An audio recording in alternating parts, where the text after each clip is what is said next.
আচ্ছা, বাবা তো তোমাকে কাজের জন্যই ডেকেছিল তাই না? আমাদের বাড়িতে কিছুদিন কাজ করলে তো ভালো টাকা পাবে। দেখেন, আমি আপনার কইলাম না আমি রিক্সা চালাই। আমি স্বাধীন মানুষ, তখন ভাল লাগে আমি রিক্সা চালাই, যখন ভাল লাগে না চালাই না। কারোর অধীনে কাজ করতে পারবো না। তুমি তো আমার বাবাকে অনেক সম্মান করো, তারপরেও না করছো। আসলে কি হয়েছে বলো তো? দেখেন আপা, বড় মানুষ থেকে যত দূরে থাকা যায় ততই ভালো। আচ্ছা, আমাকে সত্যি করে বলো তো কি হয়েছে। দেখেন আপা, আপনার আব্বা আমার আব্বারে বলছে আমার আব্বা নাকি একজন ব্যর্থ বাবা, কারণ তার সন্তানদের লেখাপড়া করাইতে পারে, রিক্সা চালায়। আর আপনার আব্বার সন্তানদের স্বীকৃত করছে, তা আমার আব্বারে ছোট করছে, অপমান করছে। আপনি কোন যে মানুষটা আমার আব্বারে অপমান করছে, সে মানুষের বাড়িতে কাজ করে যাওয়া কি উচিত?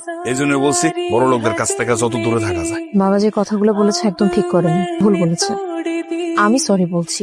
তুমি চলো না ওনাদের বাড়িতে। আমি বাবাকে বলেছি আমি তোমাকে নিয়ে যাব। মাগো, এই যে ঘরে আর কিছু ছিল না, মুড়ি আর গুড় ছিল। মা খাও, একটু মুখে দাও, আমার খুব ভালো লাগবে। না মা। Aunty thank you. আমি না আসলে খাবো না।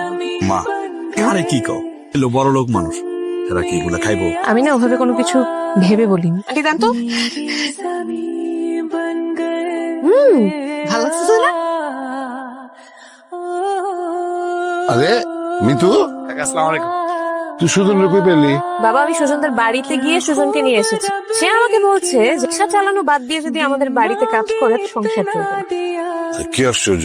কি হ্যাঁ, তুই কাজ করলে তোকে মজুরি দেবো না? সারাদিন রিক্সা চালিয়ে তুই যা কামাই করবি সে টাকা তোকে দেবো।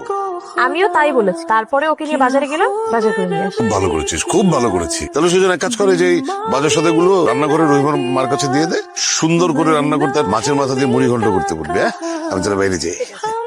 দেখে নিন, দেখুন সুজন, তো তুমিও আমাদের সাথে খেতে পারো। খাওয়া উনি, আপনি কইছেন তাতে আমি খুশি, আমার খাওয়া লাগবে না। এই, আচ্ছা দাঁড়াও, আমিও আসছি।